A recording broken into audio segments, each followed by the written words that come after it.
Nuestro invitado nació en Hellín, provincia de Albacete, en 1942, y hoy es el científico social español más citado y reconocido. Se tuvo que exiliar en Francia, donde fue profesor nada menos que de Daniel Rojo, y después en Estados Unidos, donde sus investigaciones sobre la sociedad informacional le hicieron famoso. En otra vuelta de tuerca, Manuel Castells.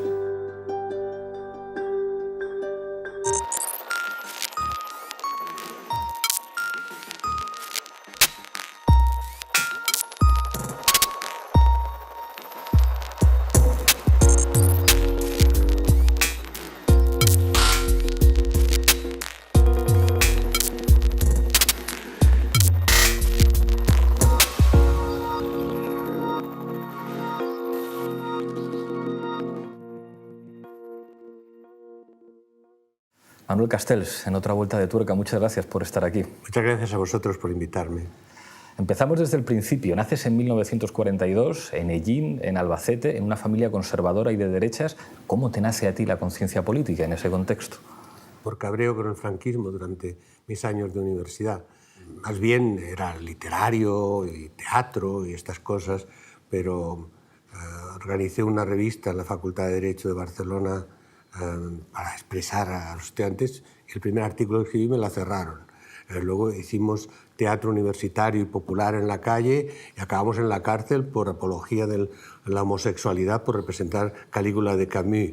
Y así, continuamente, en un momento digo, sí, si estos te tocan las narices así, vamos a liquidarlos a ellos. Claro, acabé en el exilio a los 20 años. Me consta. Háblame un poco de ese ambiente, digamos, antifranquista en Barcelona, en la universidad donde estudias y donde te metes en líos y te obligan a exiliarte. Bueno, más que en líos me meto en una cosa loca que era como un grupo de jovencitos estudiantes sin contacto con nada, queríamos derribar al franquismo, ¿no? Porque en ese momento, en los años principios de los 60, en la Universidad de Barcelona, final de los 50, principios de los 60, en la Universidad de Barcelona, como máximo había 50 militantes antifranquistas. Y los serios eran los comunistas, era el único partido organizado. Nosotros sabíamos dos cosas, que éramos revolucionarios absolutamente y que no éramos comunistas, por razones ideológicas, de libertad, eran más bien semianarquistas, etc. Pero bueno, trabajábamos también con los comunistas, no había problema, pero queríamos ser otra cosa, la nueva generación antifranquista. Se había eliminado toda la oposición. Entonces, en ese momento, lo esencial era encontrar formas de acción contra la dictadura que pudiéramos hacer, porque todos teníamos referencia a la clase obrera, a la Revolución Cubana, todo ese tipo de historias, pero en la práctica, luego eso, nosotros particularmente, que yo era en ese momento, una cosa que se llamaba el Front Obrer de Cataluña, que luego derivó hacia el PSC, de ahí salió el PSC, madre mía, Pascual Maragall, Nachi Serra, toda esta gente, empezamos así, en ese momento, Miquel Roca y Junyent, estábamos juntos en ese trabajo, pero la cuestión fue que nosotros, mucha referencia a la clase obrera, pero como nos decían los comunistas, siempre riéndose, solo tienen un obrero y lo sacan a pasear los domingos. Una cosa típica de muchos grupos universitarios. Al final decidimos que la cuestión era conectar ideológicamente con la gente. Entonces, a través de teatro, a través de panfletos, a través de distribución. Y luego algunas acciones duras que sabíamos que eran suicidas.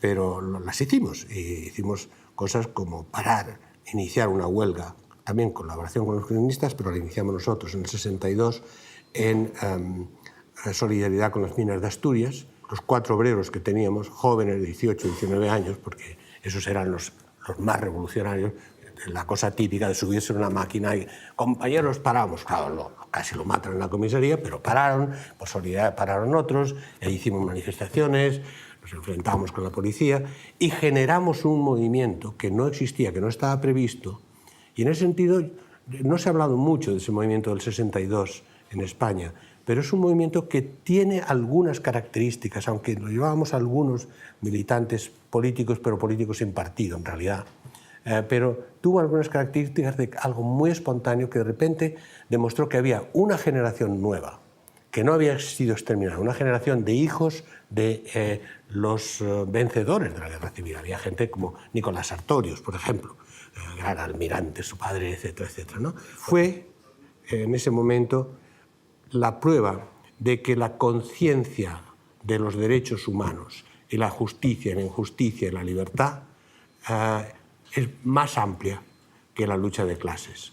Y eso fue la combinación de esto con la resistencia más de comisiones obreras que empezaba. Esa fusión fue lo que en mi experiencia personal fue importante. Pero claro, fue corta porque a los 20 años me tuve que exilar. Yo no quería exilarme, pero tenía toda la información, era el último que quedaba en la organización, me pidieron que me fuera a París para reconstruirla.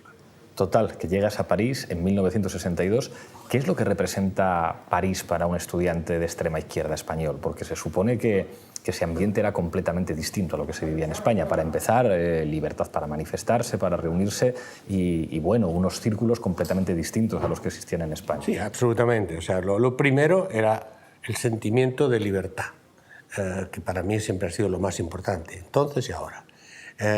Pero después una vida intelectual muy fuerte, que ha desaparecido. En estos momentos París es realmente, intelectualmente y críticamente, etcétera, no es la sociedad más interesante, ni mucho menos. Pero en ese momento sí, en ese momento empezaban la nueva oleada de grandes pensadores franceses, Alain Touraine, que fue mi patrón intelectual, y bueno, estaban todos los demás, Foucault, Deleuze, Baudrillard, toda esta gente, ¿no? Entonces, y muy rápidamente todo ese movimiento, a la vez intelectual y crítico, derivó también hacia nuevo tipo de movimientos sociales. Entonces, yo hice mi tesis de doctorado rápidamente porque me aburría y quería empezar a hacer algo de verdad en la vida. Fui profesor ayudante de la Sorbonne a los 24 años. Fuiste profesor de Daniel Cohn-Bendit. Claro. De Daniel Rojo. Claro. Un agitador profesional, ahí lo tienen ustedes. Daniel Cohn-Bendit exigió más y todo. Volpini intentó sin éxito entrevistar al gran protagonista del Mayo francés, pero Cohn-Bendit no quiso hablar con un medio que estaba al servicio de la dictadura. ¿Cómo era como alumno? Bueno, muy díscolo. Entonces, en los exámenes le cambiaba, ¿no?, de sitio varias veces, lo amenazaba con expulsar. Y como al mismo tiempo éramos amigos, decía, Daniel, una cosa es la revolución, otra es que acabes tu examen sin copiar. No utilices la ideología revolucionaria para ser un parásito. Y sí, me lo aceptó y fue un estudiante muy bueno y muy serio finalmente, ¿no? Entonces yo estaba en el departamento que se creó en ese momento en Nanterre,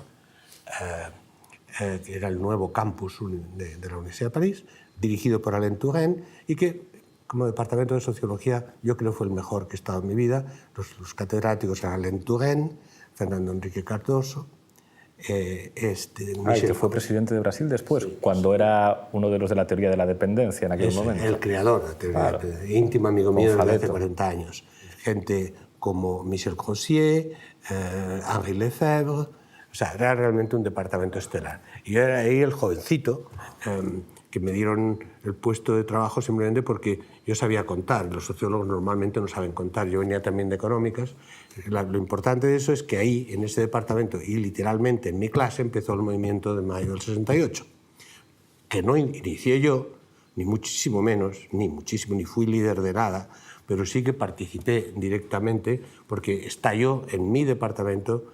A partir de ahí es cuando todo este movimiento intelectual se concentró en un movimiento político que claramente era de extrema izquierda, pero sin los tics de la extrema izquierda. Los comunistas nos denunciaron como provocadores inmediatamente, pero ese movimiento espontáneo, sin nada, motivó el gran movimiento de mayo del 68, que llegó a una huelga general en Francia, y que realmente cambió totalmente la mentalidad del país. Nos aplastaron, evidentemente. Incluso De Gaulle amenazó con los tanques. Los tanques pues, son más fuertes que tú, pero las ideas no las aplastaron. Y las ideas germinaron luego durante mucho tiempo en Francia y en otros países. El antiimperialismo, las ideas, el feminismo, la defensa del medio ambiente, la solidaridad, los derechos humanos, todo eso fueron ideas que se debatieron en mayo del 38 en París, luego en Italia, en Estados Unidos, en los campus universitarios. Es decir, las ideas son lo que realmente hace la fuerza de los movimientos. Hay una anécdota tuya en una noche en el mayo del 68, después de enfrentamientos con los CRS, que vas paseando con Colette y vais caminando en una noche. ¿Cómo sabes tú de Colette? Fíjate, aquí nos documentamos muy bien. Sobre todo sobre Colette, era muy linda. Y ella te plantea algo así como, ¿qué quedará de todo esto cuando seamos viejos? Y tú le contestas, bueno, al menos quedaremos nosotros. ¿Qué queda de eso, Manuel? Nosotros estamos vivos. La mayor parte de gente que participó en esos momentos y que ahora están en los 60 y en los 70, estamos muy vivos. Y seguimos haciendo cosas y seguimos, a pesar de las múltiples derrotas de todo tipo, seguimos creyendo que se puede cambiar el mundo, pero de verdad, con la gente y a partir de lo que sentimos, y no de ideologías, a partir de lo que sentimos.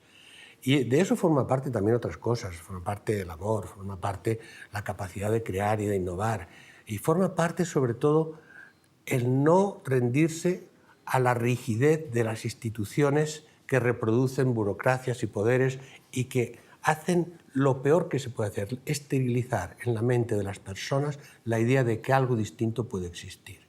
Eso fue el movimiento del 68, eso fueron todos los movimientos en los que he estado, eso es lo que está pasando en estos momentos en países como Brasil, etc., y lo que está pasando en España, yo creo, y eso es muy importante, porque es un derecho a la vida que se renueva periódicamente, diariamente en nuestro cerebro. Estoy vivo, quiero estar vivo, y todo lo que esté muerto lo voy a morder. Hay una tesis que manejan los posobreristas italianos a propósito del 68 que definen como contrarrevolución. Dicen, buena parte de los elementos de innovación del 68, la libertad sexual, una política completamente distinta, los elementos, digamos, posfordistas de huida de la fábrica y recuperación de la vida privada y el tiempo de ocio, habrían sido recuperados por el sistema y reconvertidos, recombinados en forma de mercancía. Y de alguna manera ese, digamos, neoliberalismo líquido que penetra las conciencias tendría mucho que ver con buena parte de los elementos culturales del 68 reconvertidos en otra cosa.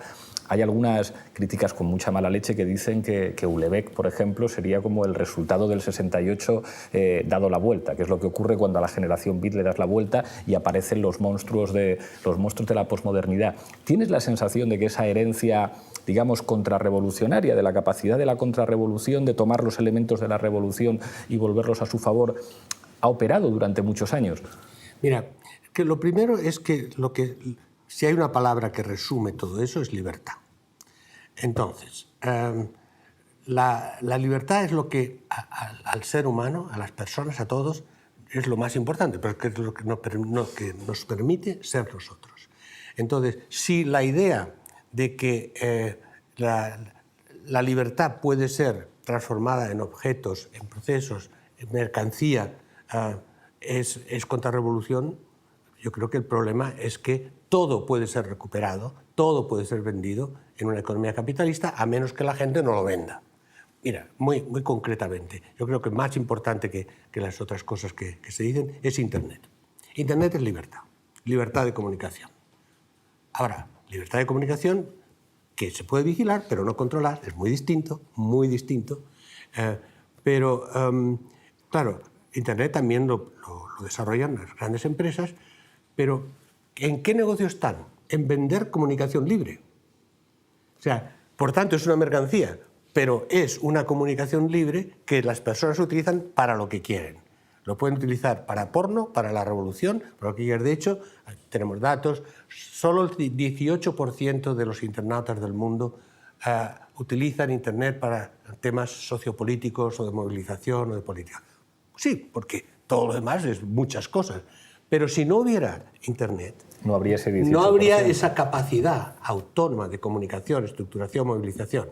Entonces, es el aspecto contradictorio. No hay las ideas puras, las ideas de que solamente hay valores en sí revolucionarios y hay valores que no pueden ser mercantilizados. Todo puede ser mercantilizado en el capitalismo, a menos que se vaya desmercantilizando, por ejemplo, en Internet también, mediante, bueno, cada vez que hay un atentado a la libertad de Internet que se quiere comercializar mucho más y empezar a poner barreras, ahí hay que movilizarse, hay que defenderlo. Internet no es algo que pueda ser eternamente libre si no lo defendemos, pero la posibilidad de que pueda ser mercantilizado no quita el valor propio libertario de Internet. Yo creo que el problema es que ha habido muchas ideologías de la izquierda que pasaban, en el fondo, por el estatismo. Ahora iremos y entonces todo lo que es individualización, individuo, etcétera, etcétera, aparece para esa vieja izquierda como algo peligroso, porque más importante que el capital en la historia es el Estado. Y entonces la relación entre Estado y capital es algo que todavía no se ha resuelto. Ahora iremos con eso, pero antes, en el año 79 llegas a California, a Berkeley, que es también un campus políticamente muy especial. ¿Cómo es ese contraste? Viniendo como venías del antifranquismo en Barcelona, de los movimientos del 68 en París, ¿cómo es el encuentro con ese campus tan especial para entender los movimientos juveniles y la izquierda en Estados Unidos? Lo que ocurre es que yo vengo no de París, vengo de Madrid, exactamente de Madrid. O sea, yo durante la transición dejo París. Y te empiezas a dedicar a cuestiones que tienen que ver con el urbanismo, estudiando la situación de los barrios y todo esto. Bueno, sí, el urbanismo fue mi primera gran proyecto intelectual desde mi tesis doctoral. O sea, mi primera parte de mi carrera intelectual fue sobre la sociología urbana, el urbanismo, etc. Pero yo vine a Madrid en los años de la transición cuando podía, antes no podía. Entonces vine a Madrid, trabajé con el Movimiento Ciudadano, participé en la construcción del poder municipal de la izquierda en ese momento y ganamos las elecciones municipales. Es interesante que estas elecciones municipales se refieran a un cambio. Las elecciones del 79, en las que yo participé a fondo y en primera línea. Los problemas de tu ayuntamiento son tus problemas. Nosotros somos la sociedad. Vamos a ponernos de acuerdo. El socialismo no es el Estado. En esta operación de democratizar todos los ayuntamientos, nadie nos pongamos al margen de la misma. Los ayuntamientos comunistas pensamos hacer cada vez más democráticos esos ayuntamientos. Día 3 de abril, elecciones municipales. Vota, porque tu municipio es asunto tuyo. La absoluta normalidad ha presidido toda la jornada electoral. Me ofrecieron toda clase de puestos en el poder municipal nuevo que se había accedido a la izquierda, y se me planteó, bueno, ¿yo continúo en esto o hago mi trabajo intelectual, que en el fondo es lo que me gusta? Lo demás lo hago porque me siento la necesidad. Y hubo una conversación muy interesante, muy anecdótica, que nunca ha sido pública, con Alfonso Guerra, que nos conocíamos, etc. Y fuimos los dos juntos, nos encontramos en la calle a la inauguración del gobierno municipal de izquierda de Madrid. Y es realmente así, por alguna razón, de las burocracias no había sitio para nosotros. Entonces nos sentamos en la escalera del consejo, del salón. Bueno, ¿y qué vas a hacer ahora, Manuel? No sé, la verdad. Mira, una cosa curiosa, me acaba de llegar, pero sin haberlo solicitado ni nada, una oferta de una cátedra en Berkeley. Y la verdad, yo estoy aquí, estoy en plena revolución municipal. Y dice, sí, pero ¿y luego qué? Ahora ya no estaremos en la revolución municipal. Ahora habrá que tomar opciones y opciones de partido y te tienes que integrar en una estructura partidaria y tal. Digo, sí, pues sí, y creo que tú no sirves para eso. Es cierto, no sirvo para eso. Digo, ¿por qué no te vas a Berkeley, investigas y nos ayudas desde fuera? Y es lo que hice. Entonces llegué y lo primero que descubrí era dos grandes revoluciones, que simultáneamente, sí, la gran universidad, maravillosa, investigación, todo eso sí, pero dos cosas que estaban pasando al mismo tiempo que yo descubrí por mi trabajo directo sobre el terreno, sobre el urbanismo. Una, obviamente, Silicon Valley, que en Europa conocíamos de oídas, pero nada más. Entonces me di cuenta que aquello era una revolución tecnológica del alcance como la revolución industrial, incluso yo diría más, porque al ser informacional, tecnologías de comunicación, etc., afectan la mente, que es lo más importante. Y la otra, que eso la gente conoce menos, ese trabajo mío, fue la revolución gay en San Francisco. En Castro. En Castro, fue la primera ciudad que realmente hubo una comunidad gay fuerte, que se hizo hegemónica políticamente, eran de izquierda exactamente. Yo estudié las dos cosas. Estudié a fondo Silicon Valley, pero estudié también, es decir, el primer estudio de la formación de una comunidad gay en el mundo en San Francisco. Somewhere in Des Moines or San Antonio, there's a young gay person who all of a sudden realizes that she or he is gay, knows that if the parents find out, they'll be tossed out of the house, The classmates would taunt the child, and the Anita Bryans and John Briggs are doing their bit on TV, and that child had several options. Staying in a closet, suicide, and then one day that child might open a paper and it says homosexual elected in San Francisco, and there are two new options. The option is to go to California,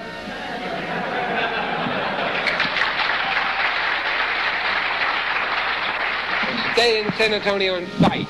A partir de ahí, el movimiento gay fue cada vez más interesante y más potente, pero ahí ya tuve que elegir, entonces me dediqué a estudiar la transformación tecnológica. Entonces, para mí, la llegada a California fue la llegada a mundos de investigación y de acción completamente diferentes de lo que había en Europa. Y eso me estimuló extraordinariamente, y a partir de ahí viví una vida en que investigaba allí y desde allí, porque cuando me di cuenta de la transformación tecnológica, informacional, me di cuenta que lo más grave que había pasado con las teorías postindustriales es que eran etnocéntricas.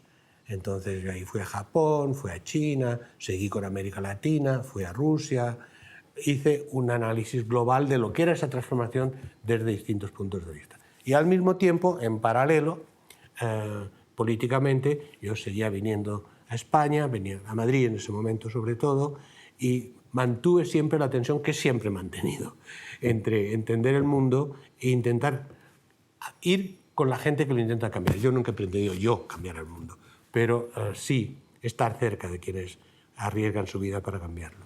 Hay uno de los elementos clave en tu obra y tiene que ver con el desarrollo de las tecnologías de la información y las comunicaciones vinculadas a los procesos de globalización. Y es verdad que es enormemente atractivo intelectualmente. En mi tesis doctoral, que fue sobre los movimientos contra la globalización económica, todos los marcos teóricos que explican que de alguna manera los Estados-nación han ido poco a poco transfiriendo poderes soberanos a instituciones supranacionales que además operan con unos medios de comunicación distintos. El problema de todo esto, y lo dice alguien que viene de ahí, es que a la hora de la hora la política sigue teniendo en el Estado el único instrumento depositario de ese poder que se puede adquirir o bien por vía electoral o por cualquier otro mecanismo. Claro, entonces, ¿cómo opera esa contradicción? El ser conscientes intelectualmente de que el poder cada vez está menos en el Estado, pero que el único espacio al que se puede acceder es o bien al poder del Estado o a instituciones infraestatales dependientes del Estado, que ahora además se plantea todo ese desafío. ¿Se puede cambiar algo desde un ayuntamiento, desde una comunidad autónoma, o se puede cambiar algo desde un Estado, viendo las dificultades que, por ejemplo, tiene el gobierno griego, las que podríamos tener nosotros? ¿Cómo opera esa contradicción entre el locus de donde se toman las verdaderas decisiones y los espacios a los que puedes acceder? Una cuestión absolutamente central y muy bien planteada por tu parte. Pero, mira, yo diría, primero, el Estado ha cambiado. No hay Estado-nación ahora. Yo he propuesto un concepto, como todos los míos, salido de la observación, que es el Estado-red. O sea, los estados, en la teoría primitiva de la globalización, el Estado desaparece, ya no hay poder, son los mercados. No. Y la prueba de esto es que si hablamos solo de mercados, el capitalismo informacional financiero se hundió en el otoño del 2008. ¿Y quién lo salvó? El Estado. ¿Con qué dinero? Con el nuestro. Pero claramente el Estado fue decisivo en el momento en que el capitalismo lo necesitaba. O sea, que los mercados hasta cierto punto.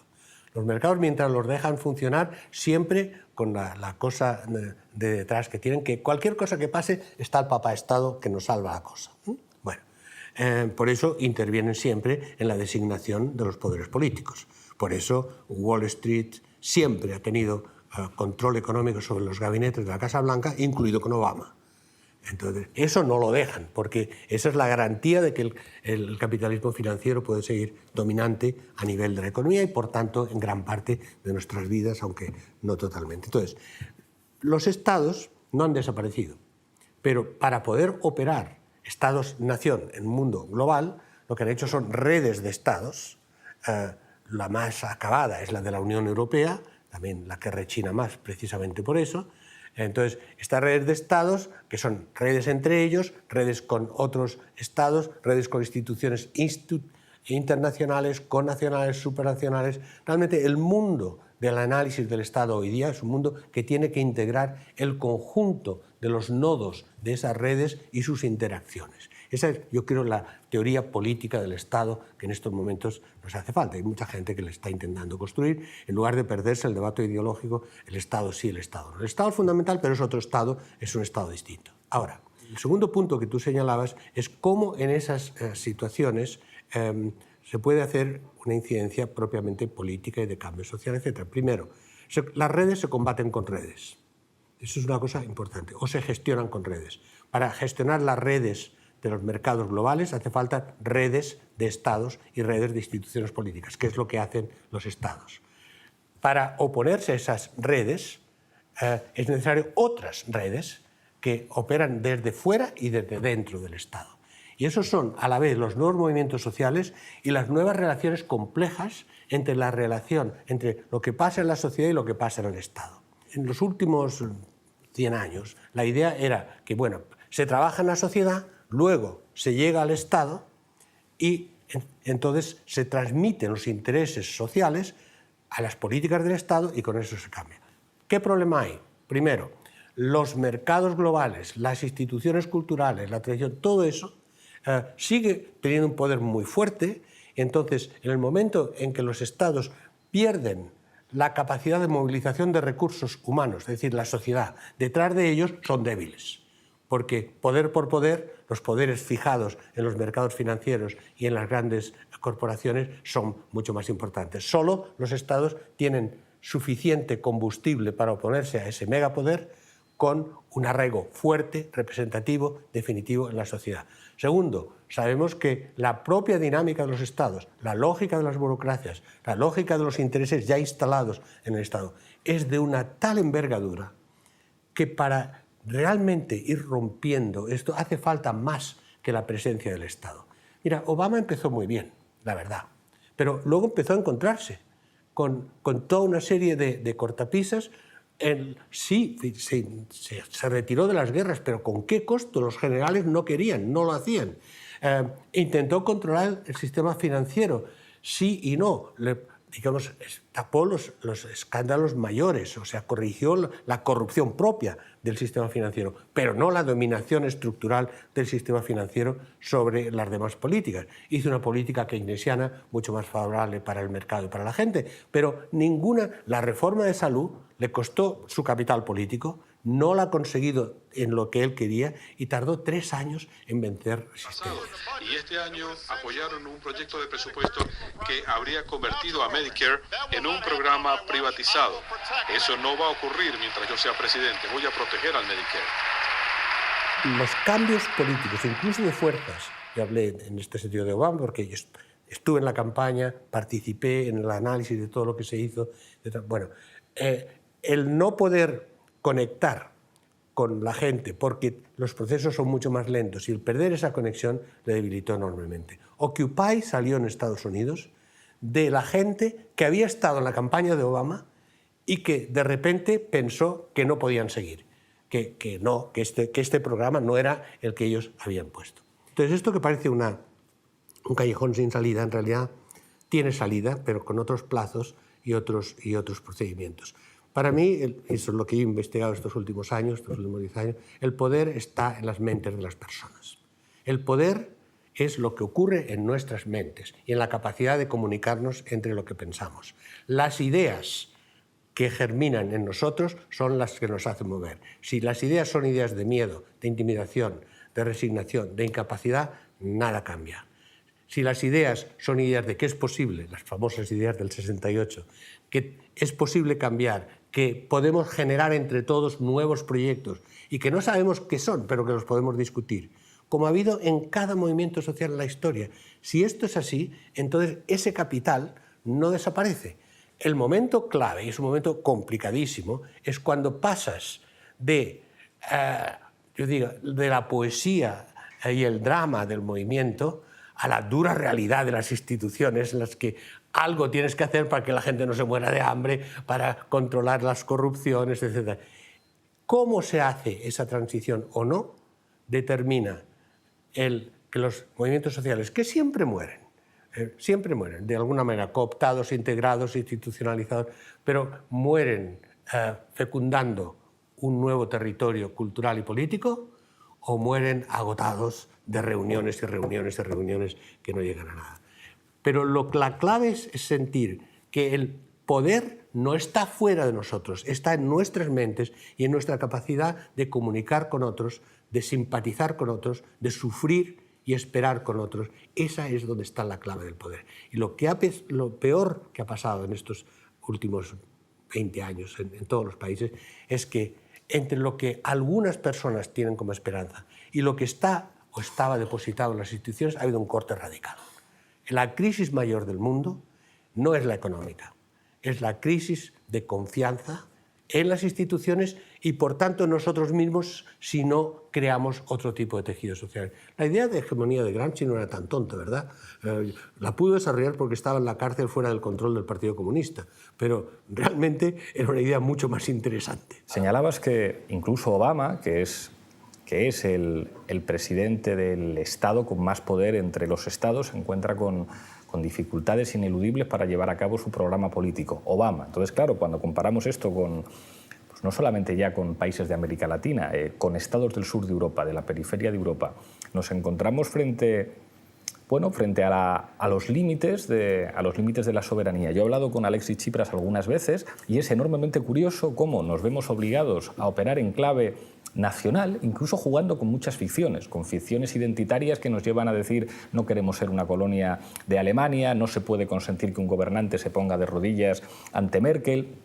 Incluso nosotros en Podemos hemos tratado de arrebatar el significante patria a la derecha y decir no, esto puede operar perfectamente a la hora de disputar nociones hegemónicas en manos del adversario. La gracia de Gramsci es que coge una cosa que ya habían utilizado los intelectuales socialistas rusos para definir la política de alianzas de la clase obrera y dice no, el problema de la hegemonía es la capacidad de dominio del enemigo, no tu capacidad de alianzas. Y cómo logran construir redes que convencen, la metáfora del centauro de Gramsci, tiene un elemento, digamos, animal, que sería como pues, el dominio de clase o la coerción, y tiene un elemento racional que tiene que ver con el consentimiento. Claro, esto está más o menos claro, pero cuando tú haces política continuamente, y el mejor ejemplo de esto son las campañas electorales, te llevan a un escenario que permite el acceso a una serie de poderes administrativos que siempre están limitados por arriba. Las conversaciones con Tsipras es ¿cómo logramos una posición más favorable en el Eurogrupo? Y dices, manda narices, que he conseguido tener un apoyo mayoritario en mi país y, sin embargo, las dificultades para llevar a cabo el programa que han votado en mi país tienen que ver con la negociación con otros estados y con otro tipo de poderes financieros y no solos que operan ahí.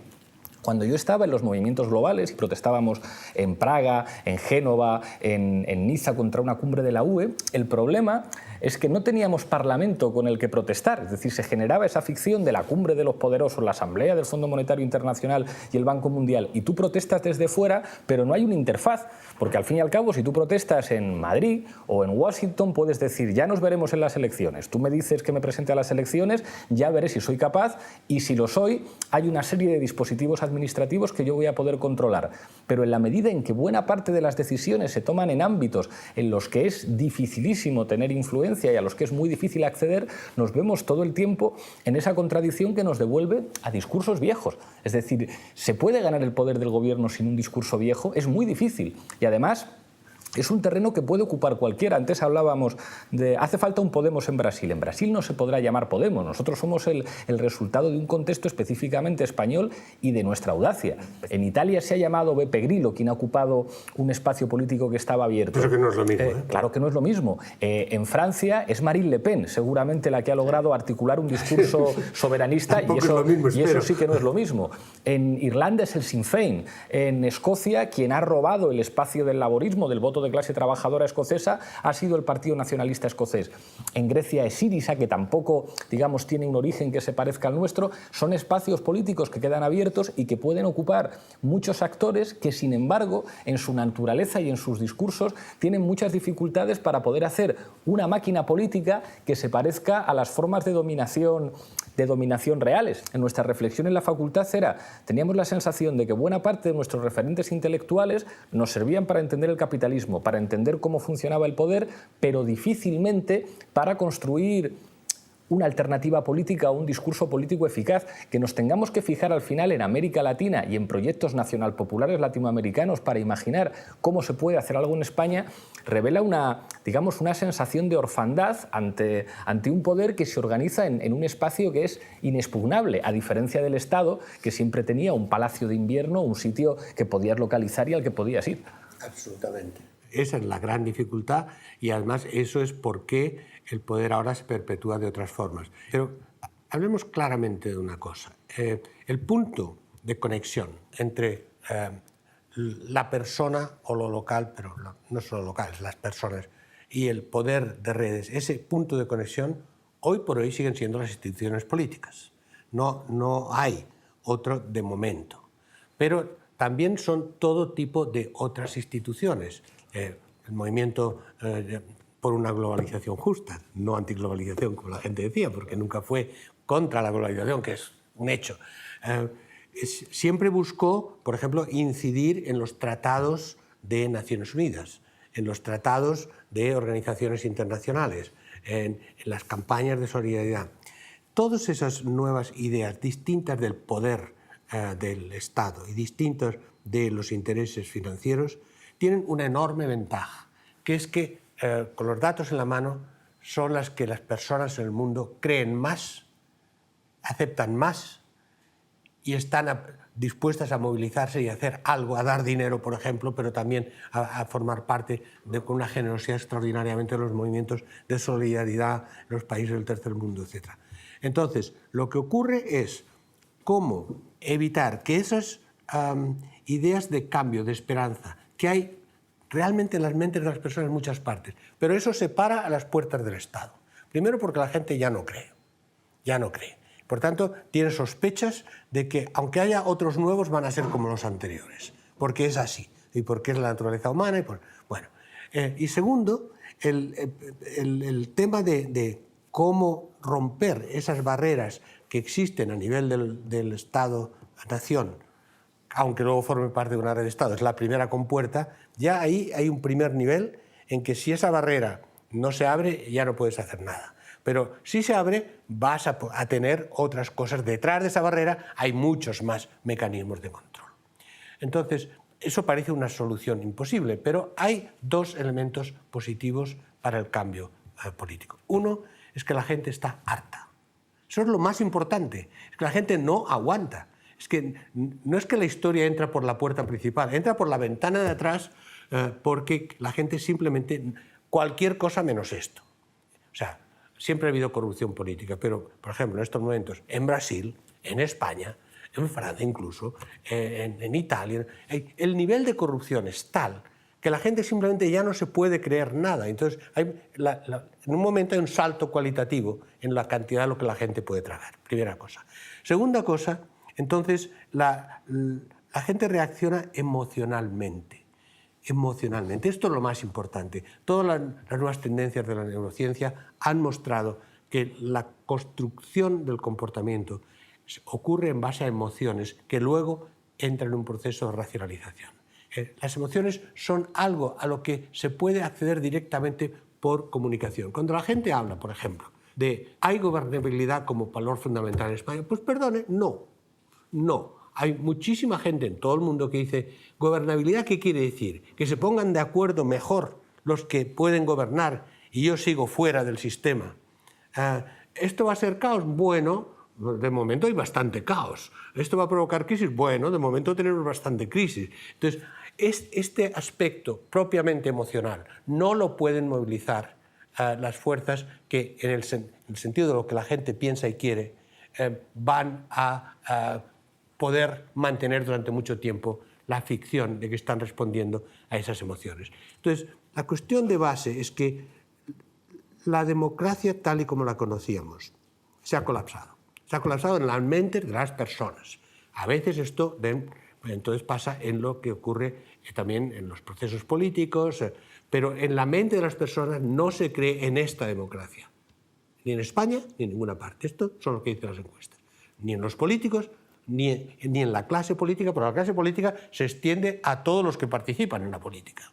Entonces, esto es un primer punto muy importante, porque si no se cree en las instituciones, no se participa. Por lo cual, se participa marginalmente votando en contra en lugar de votar a favor. Con lo cual, la idea es que hoy día el proceso de cambio político y, por tanto, cómo llegar al control de los poderes financieros en red, etc., es construyendo redes de otro tipo. Construyendo redes en la sociedad, entre las sociedades, entre los actores sociales y políticos, que sean capaces de a la vez incidir en los puntos de contacto del Estado-Nación y a la vez movilizar solidaridades y complicidades en otros puntos. O sea, redes de personas frente a redes de capital y a redes de gobiernos e instituciones. La cuestión es cómo esas redes se mantienen en contacto cuando se entra en las instituciones y nunca se desmonta lo único que da poder, el poder de personas emocionadas, movilizadas y conscientes y que piensan que juntas pueden. ¿Con qué instituciones? ¿Con qué fórmulas? Esa es la experimentación. Esa es la experimentación. Cuando empezó la democracia representativa tradicional en el siglo XIX, al final del siglo XIX, porque antes eran unas primeras instituciones, pero no, ni siquiera, era censitaria, etc. Bueno, cuando la democracia empezó, tuvieron que experimentar con muchas distintas fórmulas de democracia representativa, de partidos, etc. Bueno, entonces yo creo que el proceso actual de cambio político no consiste en ocupar las instituciones, consiste en recrear, refundar las instituciones. Y crear una nueva institucionalidad. Pero una institucionalidad abierta a la sociedad, no que se crea una nueva institucionalidad y se cierra la puerta. Ya está, ya tenemos el modelo, ahora irnos a casa. Es que no es nada sencillo, o sea, nosotros nos estamos encontrando incluso con contradicciones. Nosotros apostamos desde el principio por una metodología participativa que hacía que incluso en los procesos electorales internos de Podemos puede participar cualquiera que se inscriba, y nos encontramos con una contradicción, la gente se aburre. Es decir, estamos hartos de votar tantas veces y nos cuesta un esfuerzo enorme conseguir que un número representativo de gente participe en unas elecciones a un consejo ciudadano municipal o incluso a un consejo ciudadano a nivel autonómico. Al mismo tiempo, nosotros combinamos dos estrategias. La primera, incluso podía ser muy jacobina, en la que además hacíamos una crítica implícita a buena parte de la izquierda, en la que decíamos, bueno, esto de que se ha dicho de que hay que construir desde la base, en los barrios, en los territorios sociales, y que después todo ese trabajo de hormiguita de años vas a una especie de banco político y lo cambias por poder político, eso no funciona. Si somos capaces de hacer un blitz en los medios de comunicación, esto puede ir mucho más deprisa. Digamos que el 15M ha puesto encima de la mesa nuevos ingredientes que generan ese sentido común general. Nosotros entendimos desde el principio la tuerca como un espacio que nos permite reflexionar e intervenir, asumiéndonos además como partido político. Es mucho más partido político un medio de comunicación que un partido político convencional. La gente no milita en los partidos, milita en los medios de comunicación. Quien traslada... Y en las redes de comunicación. Y en las redes de comunicación. Pero es que ahora voy con eso. Es que digamos que operan en clave paralela. Es decir, la gente milita en La Razón, milita en la cadena SER, milita en El País, y nosotros creamos nuestro pequeño espacio, que era muy pequeño, pero que nos sirvió de entrenamiento para ir después a las televisiones y poder jugar, porque nosotros habíamos estudiado mucho más que ellos, introducir palabras nuevas, conceptos, dábamos unas palizas a los tertulianos rivales enormes porque nosotros estudiábamos cuáles eran los marcos que funcionaban mejor y además... Y porque son tontos. En algunos casos algo de eso había, pero luego funcionaba muy bien en audiencia, que por eso te llamaban más, porque tú estabas enlazando directamente con un sentimiento de indignación generalizado. Y luego, paralelamente, de manera mucho más sutil, pero que cuando quisieron dar cuenta era enorme, las redes sociales. Nosotros teníamos un equipo que fundamentalmente a través de Twitter y a través de Facebook logró convertirnos enseguida en la formación política más fuerte en ese terreno, y ahora somos la más fuerte, pero vamos, es decir, a una distancia enorme de las demás. Eso es lo que genera problemas. Los compañeros de redes sociales continuamente están prácticamente cada semana estudiando tendencias emocionales. Esta semana, por ejemplo, ni siquiera nuestros seguidores más militantes están contentos con nosotros, no retuitean, parece que están desmoralizados. En otros momentos lanzas una campaña de crowdfunding y la gente se vuelca a darte dinero para financiar no sé qué. Lanzas una campaña con una cosa, entonces son, bueno, pues... verdaderos evaluadores emocionales de cómo está el ambiente ideológico en las redes sociales, que no lo define todo, tiene muchas dificultades para competir en un cara a cara con la televisión, es decir, no destrozas a un programa de televisión en prime time a través de las redes sociales, pero las redes están permanentemente ahí y crean un nivel de conciencia que no opera en todos los sectores de la población. Los ancianos no utilizan las redes sociales a pesar... ¿Por qué no les enseñáis? Porque no les enseñamos. Yo conozco ancianos, incluso en mi familia, que son de Podemos, pero nosotros no llegamos a esto. Y cuando van a ver a la gente local de Podemos, están muy ocupados para esto. Tenéis que meter a los ancianos en las redes sociales.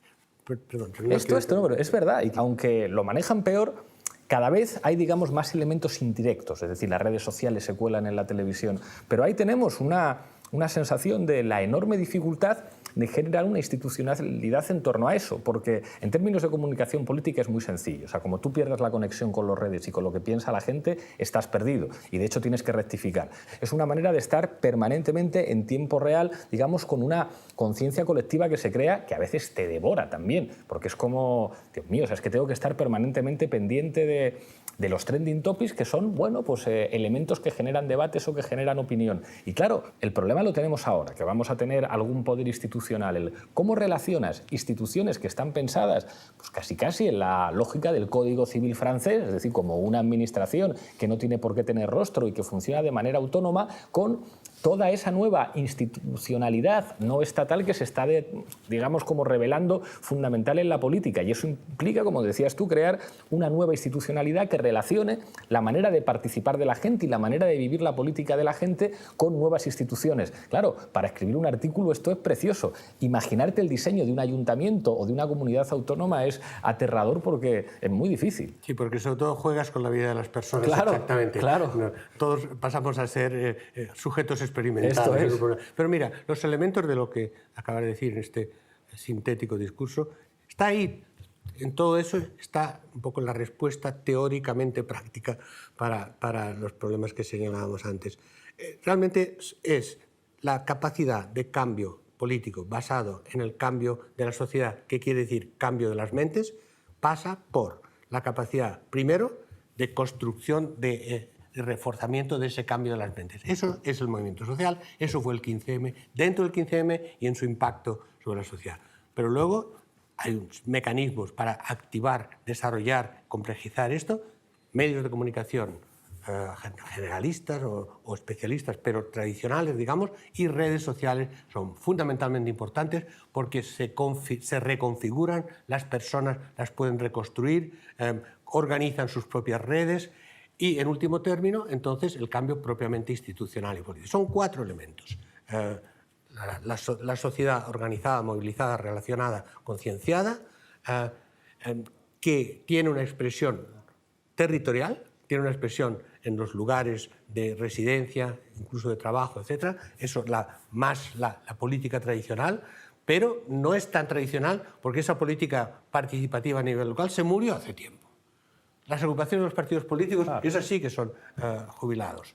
Es importantísimo mantener ese tejido social cara a cara, pero no solo mantener, sino desarrollar. O sea, sobre ese elemento, medios de comunicación e intervención en los medios de comunicación, sabiendo que ellos tienen el poder y puedes intervenir hasta donde te dejan y por lo que te dejan, y redes sociales, y en último término eso puede llegar a principios de presencia institucional, que no quiere decir cambio institucional. Y la clave de todo es la capacidad de gestionar todo eso a la vez, de establecer la interacción entre todos esos elementos. Y eso en un Estado-nación, pero al mismo tiempo, pero que recordemos que no es soberano, y dentro de ese Estado-nación las instituciones locales y regionales, eso conectado con otras sociedades, con otras redes, que afortunadamente las redes son globales por definición, y con otros estados y otras instituciones, y eso a nivel general. Es decir, como vivimos en una sociedad global, pero no, vivimos en un capitalismo global y en redes de estados, pero las gentes no son globales. Hay unos cuantos ciudadanos del mundo en jet set, pero las gentes no son globales, son locales.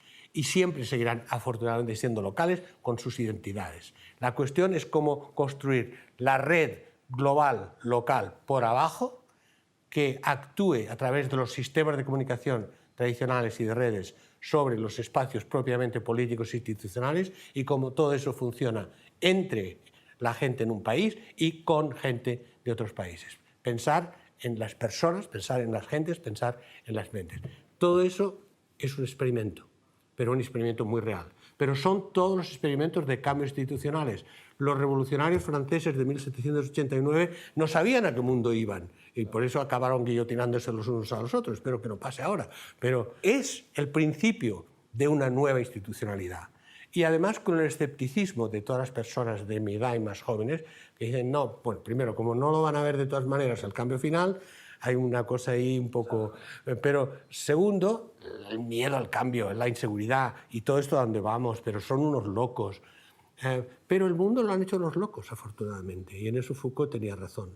Nosotros tenemos un origen muy idílico, o sea, como de gentes muy vinculadas a los movimientos sociales y, digamos, a la indignación y en las trayectorias militantes, intelectuales de algunos de nosotros, digamos, es como, bueno, pues es gente de las movilizaciones. Yo recuerdo que el zapatismo era una de las inspiraciones teóricas más interesantes para estudiar los movimientos contra la globalización en la medida en que habían entendido muy bien la comunicación política más allá del Estado. Pero claro, sin embargo, cuando hacemos Podemos, en un tiempo muy corto, nos convertimos en muy pragmáticos, es decir, asumimos muy rápido la necesidad de tener una máquina política nueva, pero enormemente eficaz, la necesidad de dotarnos de órganos directivos, de asumir en el discurso elementos cruciales de la centralidad que tienen que ver con los derechos sociales, de la centralidad que no tiene nada que ver con el centro político, que es, digamos, como disputar los marcos en disputa, pero que, bueno, hacen que recuperemos elementos como patria. Nuestra patria no es una marca, nuestra patria es la gente. Han querido humillar a nuestro país con esa estafa que llaman austeridad. Nunca más España sin sus gentes, nunca más España como marca para que hagan negocios los ricos. No somos una marca, somos un país de ciudadanos. Soñamos como Don Quijote, pero nos tomamos muy en serio nuestros sueños. Al mismo tiempo nos vemos en la situación de asumir que podemos tener responsabilidades de gobierno muy pronto, y todo eso en año y medio. Entonces yo a veces tengo una cierta sensación de vértigo, de en un tiempo tan breve haber pasado prácticamente de estar protestando en las calles con las pancartas a de repente tener que decir, bueno, pues nos vamos a tener que reunir con los del IBEX 35 o con multinacionales o como el FMI. ¿Cómo nos ves tú? Yo creo que podéis morir de éxito, porque efectivamente ha sido muy rápido. De hecho, os habéis convertido en un ejemplo en el mundo y en un mito. Y a mí siempre me da miedo el avanzar a través de mitos, porque por tanto no son las representaciones reales. Y luego, para la esperanza que habéis suscitado, sois muy poco y muy pocos. Entonces tenéis un capital de esperanza extraordinario que no podéis dilapidar. Pero ahí yo creo que lo más importante, lo que tú dices como un problema, yo lo veo como vuestra única gran ventaja, el salir de verdad de los movimientos. Si perdéis esa conexión con los movimientos, perdéis vuestra esencia. Porque es lo que está dando esperanza a mucha gente.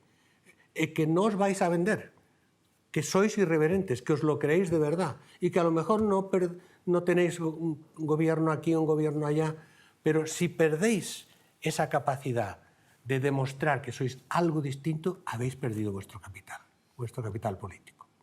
Entonces, yo creo que la cuestión es que vosotros fuisteis la única expresión política que salió del 15M con éxito. Bueno, aunque otros, Compromís, que no sois vosotros, también han tenido bastante éxito. Pero bueno, como tú sabes muy bien, hubo una serie de intentos.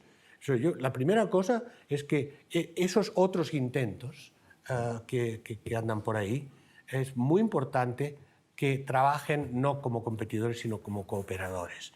Y, por ejemplo, puesto me pides hablar de Podemos, yo creo que lo que habéis hecho en las elecciones locales y autonómicas, de hacer candidaturas de unidad popular, o como se llamen, o sea, poneros con otra gente, pero sin ser el partido y sus aliados, no reproduciendo el viejo modelo leninista de, bueno, los aliados del proletariado a través de un partido, ¿no? Eso ha sido muy importante. Y la expresión más concreta es la diferencia entre vuestro voto en Madrid y vuestro voto en la Comunidad de Madrid. Donde os habéis presentado como Podemos, habéis sacado la mitad, o casi la mitad. Es un dato, no sirve, ¿eh? O sea, nosotros hemos estudiado la relación de las diferentes ciudades y normalmente en casi todas tiene más votos Podemos que las candidaturas de Unidad Popular, o en algunas incluso como en Zaragoza, donde había gente que iba de Izquierda Unida, prácticamente los votos a Zaragoza en común son los mismos que a Podemos. La diferencia, la excepción fundamental es Madrid. Bueno, y en Madrid, yo lo que había mirado. Claro, o sea, es como hay algunos que dicen, no, las candidaturas de Unidad Popular funcionan mejor electoralmente que Podemos. No, la mayoría han funcionado electoralmente peor, con algunas excepciones, la más importante de ellas, Madrid, que nosotros entendíamos. Esto tiene que ver con dos cosas. La mejor candidata imaginable, que es Manuela Carmena, que además es capaz de hacer una cosa que nosotros hacíamos, que era apelar al voto socialista. O sea, los socialistas en Madrid han votado Carmena y eso ha provocado casi la pasoquización del PSOE. Y dos, la candidata rival, que ya querría yo para mí. O sea, nadie es un rival más favorable que Esperanza Aguirre en un proceso electoral. Pues yo creo que fundamentalmente tenemos que convencer. Y para convencer tenemos que tener en cuenta que no nos valen unas campañas electorales, que parece que en lugar de hablar de la gestión política, de cómo podemos mejorar de todo, estamos vendiendo un producto, un detergente, un quitamanchas o cualquier cosa, ¿no? Esto no puede ser. En Barcelona también ha funcionado así, ¿eh? Barcelona lo que pasa sin es que no hay Ada comparar, Colau, que imposible. no es Podemos, y sin otras fuerzas, nunca hubierais ganado en Barcelona. Porque no habéis ganado vosotros, ha ganado la candidatura de Unidad Popular. Yo creo que esto es una lección para el futuro, que es una de las formas en que se es diferente. Pero claro, que la coalición no puede ser coalición electoralista, no puede ser coalición, a ver cuántos ponemos juntos para tener más votos, sino que tiene que ser realmente sobre el programa y realmente sobre personalidades fiables. Igual que queremos respeto, no queremos caridad, ¿no? Porque a veces también nos encontramos que gente que hoy detenta el poder nos ofrecen las migajas y unas cuantas ayudas asistenciales, haciéndonos hacer cola en los servicios sociales para repartirnos las migajas. Y les decimos que no queremos sus migajas, que queremos el pan entero, como decía Ovidi Montllor. Queremos el pan entero y no nos vamos a ir hasta tener el pan entero. Por tanto, a lo mejor Podemos tiene que inventar otra forma de ganar elecciones, que es hacer una continuidad mayor entre lo que es el movimiento, lo que son las candidaturas plurales, lo que es la contribución de Podemos a generar. O sea, cuando tú dices, he leído, que Podemos es la palanca del cambio, es cierto empíricamente, pero ¿hasta dónde? Ahí, fíjate que la clave, Manuel, yo creo que es, luego habrá que ver si eso funciona en la práctica. Creo que nosotros podemos articular, a partir de nuestra conciencia de la plurinacionalidad del Estado, el decir, bueno, hay una serie de sitios donde nosotros solos no podemos, donde tiene sentido no solamente decir venid a Podemos, sino bueno, decir nosotros junto con otros sectores podemos hacer juntos otra cosa, compartiendo una metodología de participación, de elección de las primarias. Ya se han hecho algunos experimentos en las autonómicas en esa dirección y yo creo que ahí debemos ser generosos y asumir que hay sectores que pueden tener una personalidad especial, sobre todo en procesos electorales autonómicos, pero que en un proceso electoral estatal pueden confluir contigo en un espacio en el que, digamos que Podemos puede ser el referente estatal para mucha gente, pero luego a lo mejor en su municipio o en su comunidad, digamos que es un referente que tiene que ir refundido con otros. Yo eso lo entiendo. Y que eso no puede ser igual en todo el país. O sea, no tiene sentido una hora España. Eso no funcionaría ni una España en común. Tiene sentido que la relación en Cataluña, en País Valencià, en Galicia, tenga matices. Redes. Esto es. Pero que ahí yo creo que sí nos toca a Podemos decir, nosotros sí somos la referencia para unas elecciones generales, que es para lo que nacimos. O sea, nosotros hemos tratado de explicar muchas veces, nosotros no nacimos para presentarnos a las municipales. Si nos presentamos a las autonómicas es porque no nos queda más remedio, pero nosotros somos fundamentalmente un instrumento para las elecciones generales que no puede ser un partido. En el momento en el que nosotros asumamos, hay una identidad podemista, como la hay del PSOE, como la hay del PP, estamos muertos. Podemos es un instrumento en el que puede haber mucha gente que no tenga carné de Podemos, que no esté en ningún círculo, pero que diga, esta es mi referencia para el cambio y esto está en permanente diálogo con la sociedad. Por eso la gente puede participar votando en los procesos y por eso los liderazgos adquieren sentido. Si lo que ha demostrado Barcelona y Madrid es que esto no funciona sin liderazgo. Es decir, sin Ada y sin Manuela, esto no funciona por amplia que sea la unidad popular. Mientras que los movimientos sí. Claro. Pero los movimientos son distintos de la política mediática. Exactamente. Si hay que presentarse a las elecciones, hace falta una Ada, hace falta una Manuela Carmena y a nosotros no nos hubiera funcionado sin el profesor de la coleta en las elecciones europeas. Claro, eso implica romper muchos mitos de los movimientos sociales, como asumir que el liderazgo cuenta, pero o reexperimentar sentamos sobre esas claves o nos habrán convertido en lo que no queremos ser. Exacto, pero analíticamente la cuestión fundamental, yo creo, es mantener siempre las conexiones entre todos estos elementos. Hablando claro, si la cuestión es simplemente acumular fuerza electoral posible y finalmente Podemos llega a la situación de pactar, porque mayoría absoluta no va a tener, pero pactar para estar en el gobierno o controlar zonas de poder, etc., eso es un fenómeno clásico, pero que en ese sentido perderíais no solamente mucho capital político de gente que quiere otra cosa, sino también perderíais vuestro modelo de referencia y volvería al cinismo de siempre. Bueno, sí, estos se organizan así para ser los nuevos, luego hacen lo mismo, es un partido, reproducen el sistema. O sea, ¿cómo entrar en el sistema y no ser marginales sin pasar a ser otro componente del sistema claro, más a la izquierda, claro. Otra izquierda unida en el fondo? Que no es, claro, y es lógico que te empujen en esa dirección. Estamos llegando al final, vamos con el cuestionario. Un libro que te haya marcado, que sea una referencia para ti. Alain Touraine, en los movimientos sociales. ¿Una película? No, te lo digo de verdad. Por favor. No, es que va a caer mi prestigio intelectual con Casablanca. Bueno, a mí también me encanta. Siempre nos quedará París. Un maestro. Alain Touraine. Un adversario. Adversario de verdad, Bush. Que estuvo a punto de destruir el mundo. Efectivamente. Vamos ahora con rueda de reconocimiento. Yo te digo un nombre y tú tienes que definirlo en 3 o 4 frases, no más. Dani Cohn-Bendit. Un gran revolucionario que se hizo un mediocre reformista. Alain Touraine. Un gran intelectual que nunca consiguió transmitir el fondo de lo que quería porque no entendió la comunicación. Toni Negri. Un intelectual sólido, clásico, pero absolutamente dogmático, no de nada, sino de Toni Negri. Slavoj Žižek. No es serio. David Harvey. El último marxista. Y un gran marxista. Acaba bien, la teoría marxista acaba en una gran presentación sistemática, coherente, filosófica, económica, fantástico. Pero es el último marxista. Y por último, Dilma Rousseff. Una mujer honesta, de verdad, de izquierda, pero que